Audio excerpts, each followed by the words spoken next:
बिस्मिल्लाहिर्रहमानिर्रहीम फ्रेंड्स, आज हमारा क्लास 8 की मैथ का लेक्चर नंबर 7 है। स्टूडेंट्स, लेक्चर नंबर 7 में हम एक्सरसाइज 1.2 कर रहे थे। एक्सरसाइज 1.2 का क्वेश्चन नंबर 6 जो है ये हम करेंगे। इसके क्वेश्चन नंबर 6 के 2 पार्ट्स हैं। एक मैं आपके लिए यहाँ पे सॉल्व करूँगा और उसका जो दूसरा पार्ट है वो बिल्कुल सिमिलर है, वो आप खुद सॉल्व करोगे। देखिए स्टूडेंट्स, में वो क्या कह रहा है, वो कह रहा है verify that if A is equal to this, यानी ए एक कोई मैट्रिक्स है। वो कह रहा है ये चीज़ वेरीफाई कर दीजिए। इसका फर्स्ट पार्ट है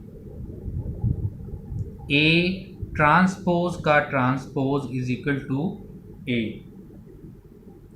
यानी ए का ट्रांसपोज और जो आए उसका फिर पूरे का ट्रांसपोज वो किसके इक्वल आना चाहिए, ए के इक्वल आना चाहिए। वो कह रहा है वेरीफाई कर दें, लिहाजा हम इसको वेरीफाई करेंगे। हम ये प्रूव करेंगे कि वाकई ही ए का ट्रांसपोज ए के इक्वल आएगा। यहाँ पे स्टूडेंट्स हम लिख लेते हैं सॉल्यूशन। और ए जो है ये हमारे पास जो मैट्रिक्स है गिवन, उसको हम लिख लेते हैं 1 2 0 1। इनमें से दोनों में से एक पार्ट अक्सर पेपर में वो शॉर्ट क्वेश्चन में पूछ लेता है 2 मार्क्स का। तो इसको आप जो गिवन मैट्रिक्स है सबसे पहले इसको नंबर 1 का नाम दे दें। ठीक है, 1 का नाम दे दें। अब देखें, हमें जो चीज़ प्रूव करनी है उसको ज़रा गौर से देखें। ए के ऊपर क्या आ रहा है, ट्रांसपोज। ए के ऊपर क्या आ रहा है, ट्रांसपोज। इसका मतलब है ये ए है, हमें ऊपर यहाँ पे क्या चाहिए, ट्रांसपोज। तो हम यहाँ पे लिखेंगे taking transpose on both sides, taking transpose on both sides, on both sides we have. इधर भी आप ट्रांसपोज ले लें और स्टूडेंट्स इधर भी आप ट्रांसपोज लें, 1 2 0 1 and put T over here. यहाँ पे ट्रांसपोज। अब देखिए ट्रांसपोज लेते कैसे हैं, ये हम पीछे पढ़ चुके हुए हैं कि ट्रांसपोज जो है वो कैसे लिया जाता है। बच्चों, ट्रांसपोज लेने के लिए हम क्या करते हैं कि रोज़ को कॉलम्स में चेंज कर देते हैं या कॉलम्स को रो में चेंज कर देते हैं, एज़ यू लाइक।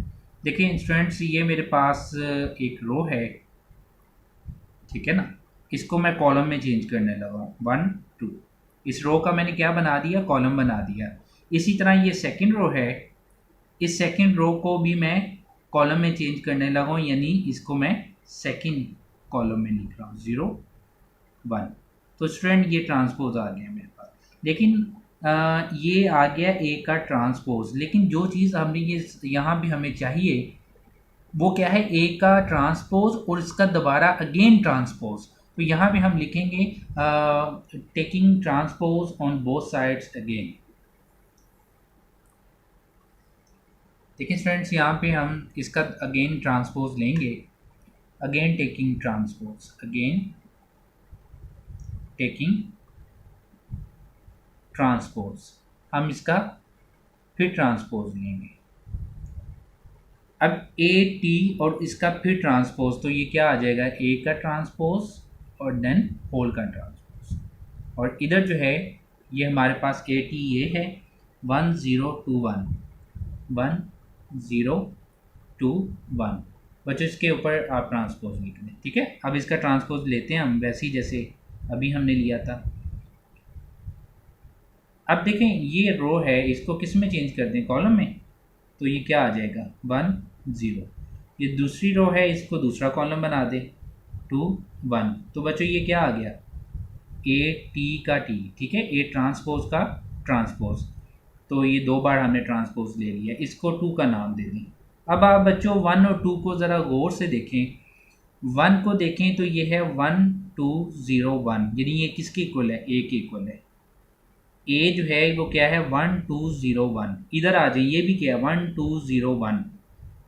ठीक है, यानी इक्वल है। ये भी, ये और ये सेम चीज़ है। अगर ये मैट्रिक्स और ये मैट्रिक्स सेम है तो इनकी लेफ्ट हैंड साइड भी आपस में क्या होगी, इक्वल होगी। ये क्वेश्चन का एक रूल होता है, if their right hand sides are equal then their left hand side must be equal. तो from 1 and 2 we see that from 1 and 2, we see that A transpose का transpose is equal to what, A। तो चूंकि उसने verify करने को कहा था तो हम यहाँ पे लिखेंगे हेंस वेरीफाइड, वेरीफाइड। ओके, तो स्टूडेंट्स ये हमारा पार्ट यहाँ पे सॉल्व हो गया। इसी तरह following the same steps you can solve it's second part. वो कैसे, यहाँ पे ए दिया हुआ है उसमें बी दिया होगा, ठीक है ना, बी मैट्रिक्स दिया हुआ है उसमें बी मैट्रिक्स दिया हुआ है। यहाँ पे ए ट्रांसपोज का transpose is equal to A, उसमें वो क्या कहेगा आपको कि आप बी ट्रांसपोज का transpose is equal to B prove कर दें। कैसे करेंगे, बी को लेंगे, उसको 1 का नाम दे देंगे, बी का ट्रांसपोज लेंगे और फिर बी का दोबारा फिर ट्रांसपोज लेंगे और वो बी के इक्वल आ जाएगा। तो so this is how you can solve it's second part. Thank you very much.